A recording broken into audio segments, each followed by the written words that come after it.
So, in between the call-offs, injuries, have they cleared up any further? Well, what we've managed to do is get a bit more training into them, obviously. Joe, Bowdry, Williams, Esam. Butler not yet, he won't be ready for Saturday. Who else is there? Beeston is improved a lot. We're hoping to get him on the grass perhaps tomorrow. But again, he won't be obviously ready for Saturday. So what we've managed to do is get a bit more training into them, really, which they need. Unfortunately, the game that we had planned against York on Tuesday was off, but we did quite a lot of physical stuff with them anyway on Tuesday. So yeah, they've been good this week. What changed with Beeston and the medical staff? Because it was 6 to 8 weeks, and now potentially it's a much shorter period of time. Yeah, I mean, we always knew that once we'd done the scan, there was a possibility that perhaps it was an old injury as opposed to a fresh one, because the scan, the imaging shows the obviously injury, but perhaps it's an old one. It was an old one. Obviously, we only know that by the response he had to treatment, and he's responded that well. We feel now it was an old injury as opposed to a fresh one, which if it was a fresh one would have meant 6 to 8 weeks, we would have guessed. So he'll be fit for Bradford. Butler then, just to clear that up, how long do you think it might be before he's playing football again? He's definitely going to miss the next 2 games. He's still feeling something in there, and we've sent him away for a different scan, given him an injection to try and get the fluid out of there, but certainly I'm pretty certain he'll miss the next 2. You've invoked contract clauses for Wright and Jones. Yes. This week. Wright specifically, because he's more part of the first team squad at the moment. What do you see in him? Why have you done that now? Well, we didn't, obviously he's running out his contract, but we have the year option. We haven't started negotiations about a brand new contract, a more lengthy one. But ourselves and to be fair, the boy and his agent felt that we'd maybe put that to one side till the end of the season. Still confident that'll be the case and we'll get that done. And that's all it is, but we obviously had to take the option up to make sure he wasn't out of contract in the summer. And the boy was delighted to get that done. It's an indication though of what you specifically feel about his development right now and how he can progress at this football club. Yeah, I think he's done very well. I think what you have seen with him is a gradual progression. And you've got other centre halves at the club, Bowdry and Butler. He's got a lot of years on them, so certainly Joe would be one that you would think would take that mantle for the future. But also he's done very well and at the moment did well last season.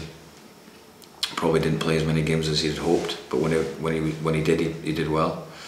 And this season, I felt, the early part of the season when we probably weren't winning enough games, him and Butler were the most consistent performers. So I think you've seen a gradual progression from the boy. Got an injury, unlucky time, but fit now and obviously got a lot of improvement in him. Good age. I see a lot of good attributes for the boy. And it's a fairly obvious question, but young player playing regularly in a team in League One, do you think he can move on to the Championship and beyond?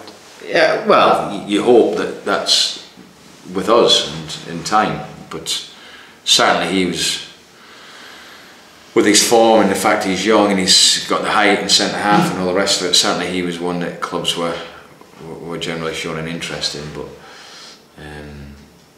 we feel that he's in a good place with us and thoroughly enjoys playing with us, and the long term goal is for him to be a big part of the club moving forward and hopefully up the league. A few press conferences ago we were asking you about Coppinger and sorting him out and getting a deal done for him. Has there been any progress? No, with the other players that are out of contract there won't be any more progress until we have a meeting amongst the relevant people at the club, and that might be a few weeks yet, so that'll be dealt with then. The players are fine with it. Listen, the most important thing is what's we've got to concentrate on at the moment, which is getting the right results. So that'll take care of itself. That, in the next 3 weeks, I can't see my opinion changing too much of it. I've had a long enough time to make my decisions, but they'll become a lot more apparent when we have a meeting regarding next season and budgets and all the rest of it. So Southend, the next challenge. What do you make of them under Chris Powell? A very, very improved team. Chris has gone in there, very organised, played against Chris's teams quite a few times.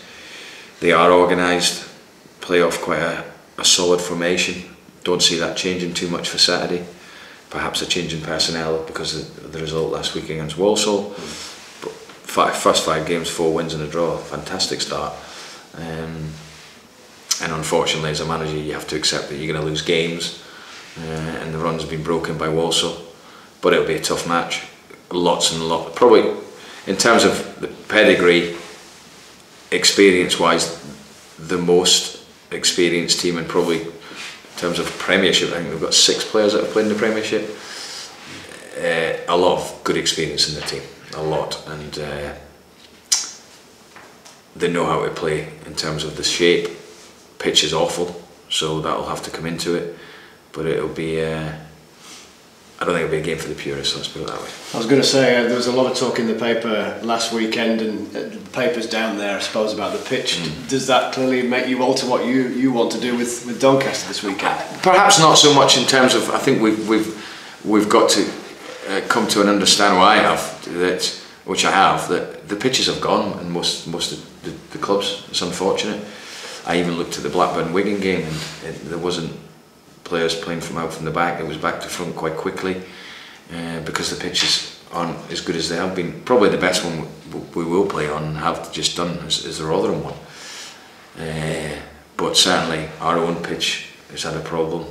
Southend's pitch is very poor, but we have to deal with it and play in the right areas at the right time, really.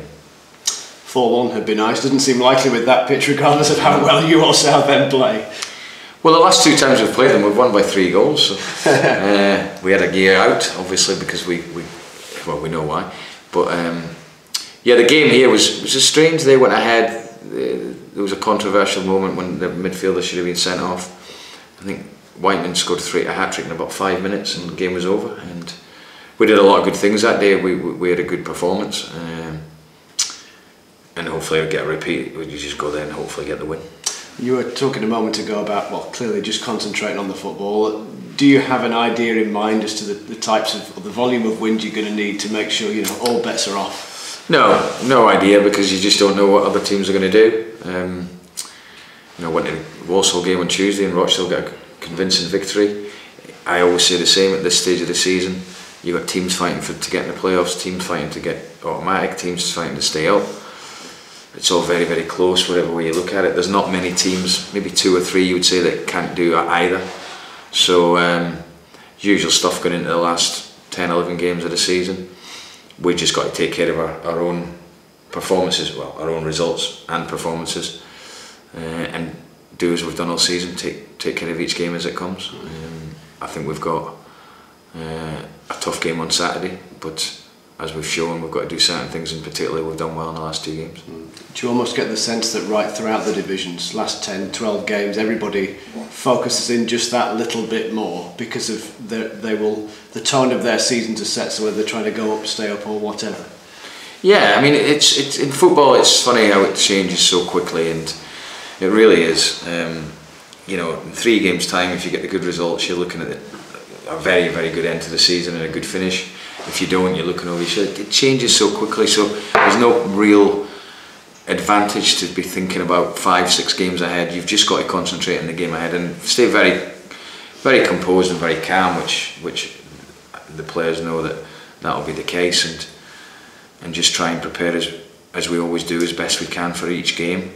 Hope these injuries get back, and we're getting some back, which is going to be important, because what it might do is give us a little bit of freshness right at the death. And just finally, John Marcus is playing with potential suspensions hanging over his head. What have you said to him about that? I know that is it 2 games given the call off, but still 2 games so that he doesn't get an extended ban. What have you said to him about that? Well, he's obviously aware of it, and he has been. I think it's maybe 3 games. I think he's dealt with it fine. You've got to be. Excuse me. All I've said to him is get your balance right in terms of we don't want to lose your enthusiasm and your aggression in the right way. Just try not to get involved in things that don't involve you, and he's perhaps picked up 1 or 2 bookings that way, and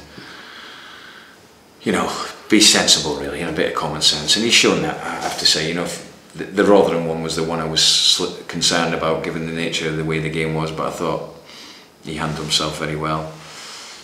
Saturday's going to be another tough game, physical game, and then you've got another sort of Bradford game type derby, you know. So if I was to say, look, I want you to change the way you're playing, then I don't think that would work. He's just got to be sensible, really. Thank you. Thank you. When you say Islam was back, yes. Yeah, it's another bonus. But you know, it's funny how you can put it. I'm always a bit wary of putting timescales, but I understand the question is always the first one when the players are injured. Generally, I'm always optimistic that whatever timescale I put on it, they're going to be a little bit earlier. The exception to that's probably Butler, but sometimes that can happen with these certain injuries. But Isam, yeah, is a bonus because I want to get him back into the squad, and he got injured in probably his best moment at the club so far, really. The proof will be on Saturday, I guess, but do you get a sense that the break has done you good?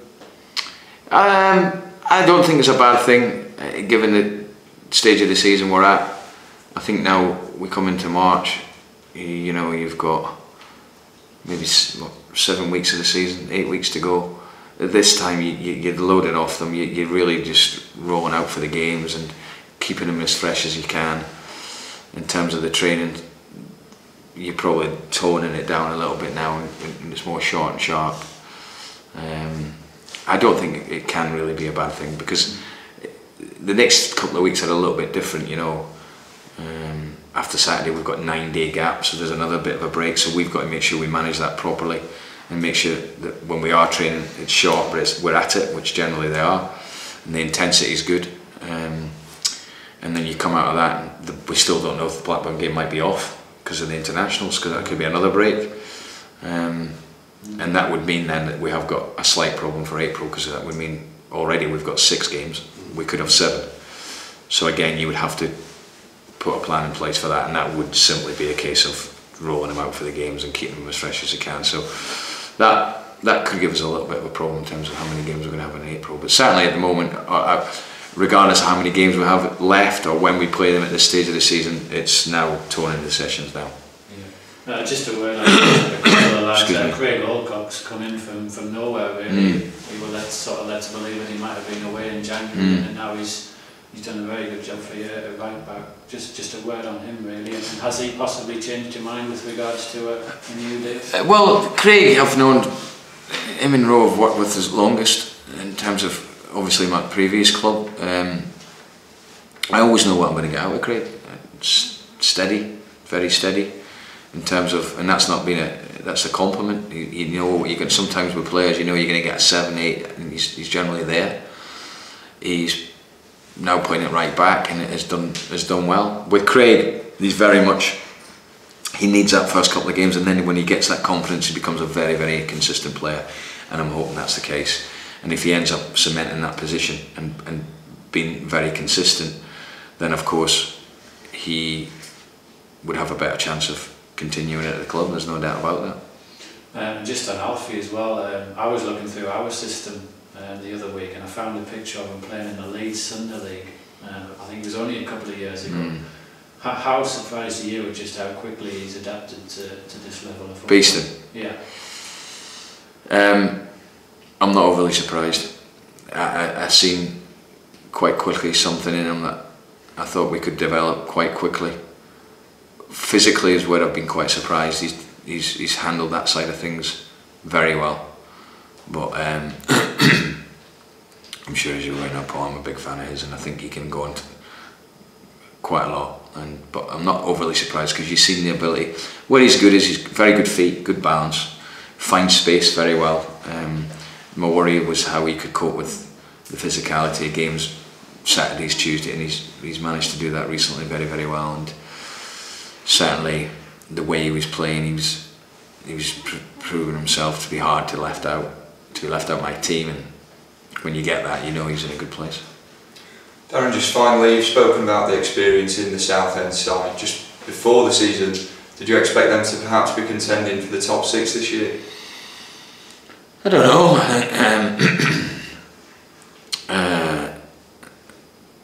I think they were close. I can't remember where they finished last year. I think they were quite close to it.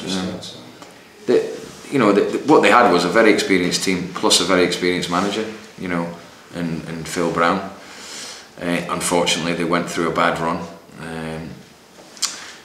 but they've got another experienced manager in that knows the club quite well, so it went down really well, that appointment, so it seems. But they have got a lot of experience. Added, they've got some good young players as well, so they've got quite a good blend. But if you look right the way through, Turner, Ferdinand, you know, Timlin, Wadsworth, Cox, Fortuny, they've got a lot of experience through the middle of their team, so I'm sure they'll be hoping that they continue the run that they've got since Chris has gone in there.